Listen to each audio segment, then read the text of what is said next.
Hello guys, good morning. Welcome back to my channel Pompas blog. তো তোমরা কেমন আছো? আশা করি খুব ভালো আছো। তো দেখো, সকালে উঠে আমার সব কাজ কমপ্লিট হয়ে গেছে, ঘর মোছা, বেড পরিষ্কার করা। আর এই যে আমার রান্না চলছে, এখন ভাত চাপিয়েছি, আর এদিকে চাপিয়েছি তোমার সয়াবিন, আলু, বেগুন, ক্যাপসিকাম, গাজর সব মিক্স সবজি। আর ওর জন্য রুটি, টিফিনও হয়ে গেছে। তোমার এদিকে রুটি হয়ে গেছে, টিফিনটা রেডি করে নিয়েছি, আর সাথে মিষ্টি দিয়ে দিয়েছি ওকে, এই যে। তো দেখো, আর এখানে আমার জন্য দুটো মিষ্টি রেখেছিলাম, একটা আমার মেয়ের আমার। আর এটা হচ্ছে রাতের তরকারি, আলু বেগুনের তরকারি, যেটা আমি এখন ব্রেকফাস্ট করব। আর ঘি কাল্লা ভাজা, এটা ভাতের সাথে। আর দেখো, এক সসপ্যান দুধ হয়ে গেছে, তো তার জন্য আজকে ভেবেছি যে একটু মিষ্টি বানাবো।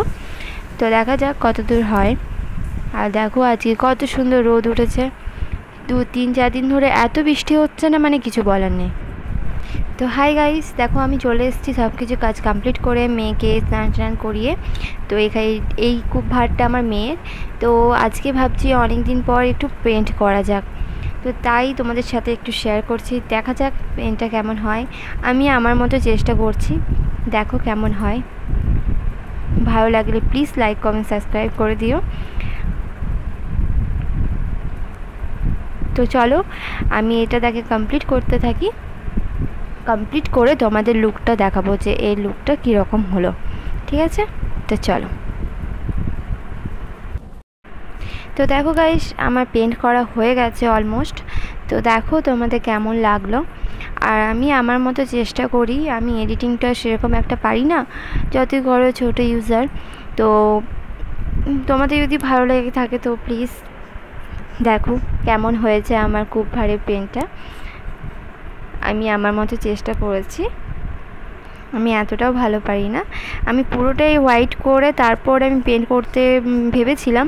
তো ভাবলাম যে হোয়াইট করার পর শুধু রেডটা দিয়ে করলে হবে না, অন্য যদি কালার থাকতো আমার কাছে তো আমি করতাম। আর এমনিতে আমার তো অন্য কোনো ব্রাশ ছিল না, মেকআপ ব্রাশ দিয়েই আমি করেছিলাম। দেখো, তোমাদের আমি ব্যাক সাইডটাও দেখিয়ে দিয়েছি ব্যাক ক্যামেরা করে কেমন হয়েছে। আর আমার মেয়ের নাম লিখেছি। তো তোমাদের কেমন লাগলো বলবে, জানিও কমেন্ট করে। আর দেখো, আমার মেয়ে আমার কোমরটা টিপে দিচ্ছিল, কারণ আমার কোমরে প্রচণ্ড পরিমাণে কদিন ধরে ব্যথা করছিল। তারপর ওই কূপ ভাঁড়টা পেন্ট করতে বসে বসে আমি আর পাচ্ছিলাম না। তোমরা জানো না হয়তো, আমার মনে হয়েছে সিজার করে, তো সিজারে না প্রচণ্ড কোমর ব্যথা করে, তো তাই টিপে দিচ্ছিল। আর আমি এখানে হাসছিলাম, ও দাঁড়িয়ে যাচ্ছে, একবার করে বসছে, মানে কি কাণ্ডটাই না করছে জানো তো। ও বলছে আমাকে দেখাও মা, আমাকে দেখাও ক্যামেরাতে। তো দেখো, আমি এখানে চলে এসেছি ভাত নিয়ে, ভাত রেডি করে যে আমি মেয়েকে খাওয়াচ্ছি, আর আমিও নিয়ে নিয়েছি। তো একসাথে আমরা খেয়ে নিই জলদি করে। তো চলো, খাবারটা খেয়ে পরে তারপর তোমাদের সাথে কথা বলছি। তো তারপর দেখো, এখন বিকেল হয়ে গেছে। তো আমার এই অবস্থা দেখতেই পাচ্ছ, ঘুম থেকে উঠে ওকে উঠিয়ে সব কিছু করে ওকে এবার রেডি করাবো টিউশনের জন্য। আর আমিও রান্না বান্না করে নেবো, রুটি সবজি। তো এই যে তোমাদেরকে বলছিলাম যে কী করবো, বেড টেড পরিষ্কার করা হয়ে গেছে দেখতেই পাচ্ছ। তো চলো, সব কিছু করে তোমাদের সাথে কথা বলছি।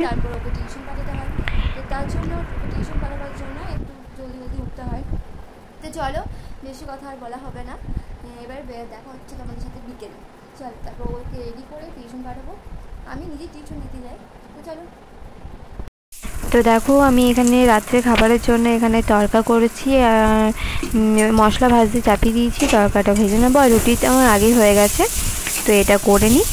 এটা করে মেয়েকে টিউশন দিতে যাবো, টিউশন দিয়ে এসে সব কিছু ধোয়া মোছা করবো। রুটিটা কমপ্লিট হয়ে গেছে এখানে। এই যে এখন বাজে দেখো 5টা 10 নাগাদ। তো চলো। তো গাইস, আবার চলে এসেছি, আমার রান্না সব কমপ্লিট হয়ে, বাসন ধুয়ে সব কিছু কমপ্লিট করে চলে এসেছি। আর এখন বাজে দেখো 6টা বাজেনি, 6টা বাজতে 5 মিনিট বাকি আছে। তো সব কাজ কমপ্লিট হয়ে গেছে, মেয়েকে টিউশন দিয়ে চলে এসেছি, ও আসবে 7টা। তো এখন একটু ফ্রি আছি, তাই ভাবলাম এবারে ভিডিওটা এন্ড করে এডিটিংটা করে নিই জলদি, কারণ আবার ওর বাবা আসবে, তো ও চাটা একটু করে দিতে হয়। তারপর আবার একটু রান্না আছে। আজকে ভেবেছি যে তোমাদেরকে দেখাবো কলাকান্দ মিষ্টির রেসিপিটা। তো চলো দেখা যাক কতদূর হয়। তো চলো আজকের মতো এই ভিডিওটা এখানে আমি এন্ড করছি, কারণ আরেকটা ভিডিও আমি আপলোড করব যেটা কলাকান্দ মিষ্টি। অনেকটা দূর হয়ে গেছে, ভেবেছি যে কলাকান্দ মিষ্টিটা করেই নিই আর তোমাদের সাথে শেয়ার করা হয়ে যাবে তার সাথে। তো চলো বাই, সকলে ভালো থেকো আর প্লিজ লাইক কমেন্ট শেয়ার করে দিও। চলো বাই।